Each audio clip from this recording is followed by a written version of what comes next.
Oh, hold up. Why he hit me like that? I thought we was just playing. I thought we was playing. After a 3-hour session of 007 First Light on stream, I just want to have a place where I could get down my first impressions of the game. With that being said, we're going to go through a few things here. We're going to talk about the mechanics, the controls, some of the dialogue options, the story, who the game is for, do I like the game, and would I recommend the game.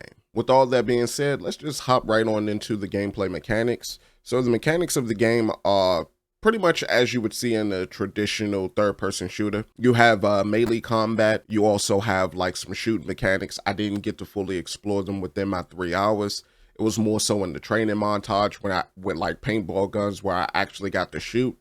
But they exist. I'm guessing I'm going to explore those more as I get deeper into the game. You have a bluff and a lure system.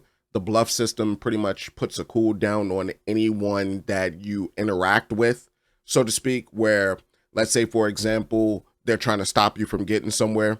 You could bluff them and basically say, hey, look, I actually need to be in this area. I just left my badge over here. And then they'll be like, oh, okay, that always happens. Go ahead and go in. And then it will be like a little cooldown for the period, or I guess it's like a grace period or something that you have for you to be able to interact with the environment. The lure mechanic essentially drives someone, as you know, lures does, to a location where you can either creep around them or you could take them out. I mostly chose to take them out, which was a lot of fun. Then you have other things within the game, such as gadgets. Now, these gadgets come in a variety of flavors. So far, I have 4 unlocked in my 3 hours of play.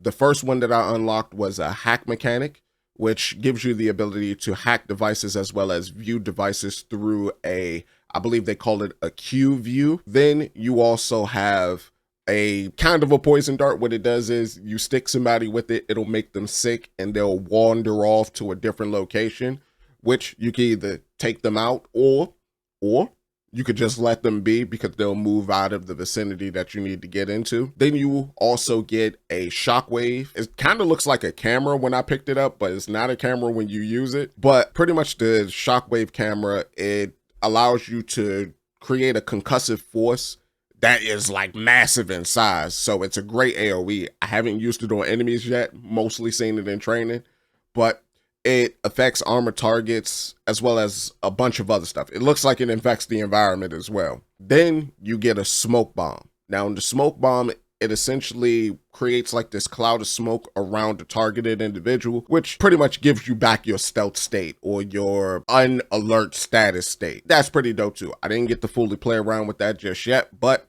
I did touch it in the tutorial that we had for it. And I'm looking forward to using that like later on in the game. Now, in terms of other mechanics that exist, of course, you know, you have your camera controls, which move the camera around. The fluidity of the camera felt good. I will state that I am playing with mouse and keyboard, so it probably might be a little bit different if you're using controller. And you also have like a plethora of other actions that you can perform as well, such as dodging when you're in melee combat. You have striking when you're in melee combat. You have a parry as well when you're in melee combat. You could grab, which I'm going to say the melee combat in this game is spectacular, bro. I had a lot of fun with it. It's some of the best. It's some of the best parts of this game, in my opinion. And then you also have the ability to, it's like a charge move where like if you hold left shift and you click the left mouse button, you'll do a charge attack, which would truck the hostile that you're in front of. I think that's pretty good as well. Now, to talk about the controls for mouse and keyboard, I think they're all fine. I will say that some of the buttons do feel like out of place. Like for takedown is X, but what I will say is you can reconfigure or rebind the keys if you so choose. I just haven't done it yet, but just for the default key set, like X being takedown, and then like for a few other things like G being throw, which is something that I'm not used to. Normally I map buttons to like my middle mouse button, or not my middle mouse button, but towards like my mouse buttons on my mouse, because I have like an MMO mouse. But it just felt a little weird for me, but it's probably because it took me out of my comfort zone. Next, let's just talk about the dialogue options. Now, there's not a lot here. It's very, I guess, simplistic. Most of the dialogue options are for you to get more information about the situation, like what is M, who is M, what does M stand for, why did M pick you, things like that. And you can see it as you go on, like you could just get more information, which I guess will help ingrain you into the mythos of the world of James Bond, so to speak. But it's just that's what you get for dialogue options here. It's nothing too grandiose.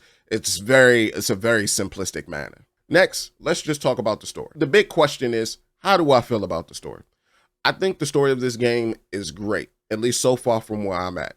It gives me very much a American Assassin vibe. For any of you that don't know, American Assassin is a movie that stars Dylan O'Brien, which is the kid that was in the Maze Runner trilogy, as well as Michael Keaton. Michael Keaton is pretty much his trainer as well as his handler, so to speak. The main mission of the movie is for him to take down one of the rogue assassins that Michael Keaton's character trained. Greenwich in this story, he kind of reminds me of Michael Keaton's character, as well as James Bond reminds me of Dylan O'Brien's character. I believe his character's name was Mitch. Reminds me very much of like that movie in terms of like how the story is going and how everything is unfolding. You even have a cast of characters that's there. You have a love triangle between James Bond, Monroe, as well, and Criselda. So I keep calling her Criselda. It's Cressida, I think is how you say her name. You have like all these little elements that's going on. Now, I think the story is pretty solid, especially for a video game. It's very good. It seems as though it's written really well, voice acted really well. And I'm looking forward to seeing how things unfold. I'm looking forward to seeing who 009 is. I'm looking forward to seeing who the big Bond villain is going to be as well for the game. Now, I heard that Lenny Kravitz is in it, but we're going to see how it all plays out. I got to see like how it works. Now, let's just move on to who this game is for. I would say that if you are an individual that love narrative-driven experiences, I would say if you love like the PS5's God of War series, you love like The Last of Us, you love games that Uncharted, Tomb Raider. If you love games that are of that particular ilk, you will like this game. I don't see a reason as to why you wouldn't, because this game very much caters to that particular audience mindset where it's heavily story driven. The story is the forefront. The gameplay is ancillary to the story, or at least that's the feeling that I get from the 3 hours that I played, because I think I've engaged more in cutscenes than I have anything else in the game. I would also say that there's a plethora of other things that are involved as well, where I'm guessing as I get later on into the game, like you will probably use guns a little bit more, or there'll be more gadgets that would open up. But just from the 3 hour sample size that I have of the game, that's what I'm feeling right now. And more so the Uncharted aspect, where they're trying to drive home the setup of the game, which is you are training to become this thing. And in order for you to become this thing, you gotta overcome some very impossible odds. And we're going to basically illustrate to you the importance of those things as you engage with our gameplay mechanics. And that's the feeling that I got from the game. And those are the type of people that I think this game is particularly trying to target. Now, as for, do I like the game?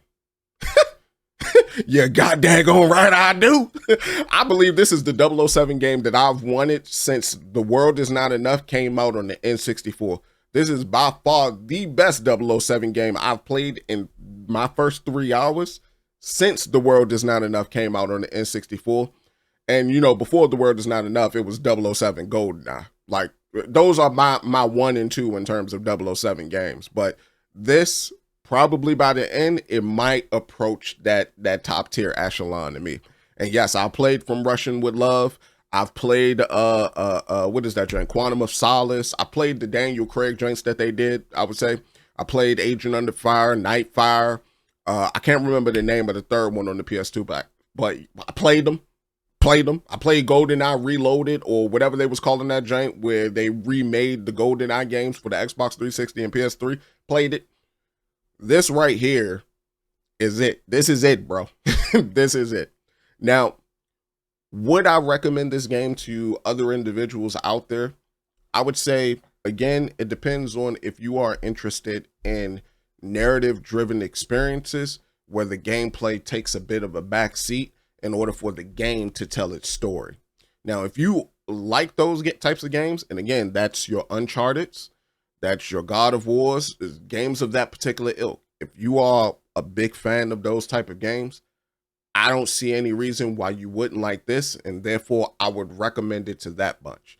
Now, if you are other type of individual, like you like Cyberpunk 2077, or you like Fallout, or you like the Elder Scrolls, this might not be for you.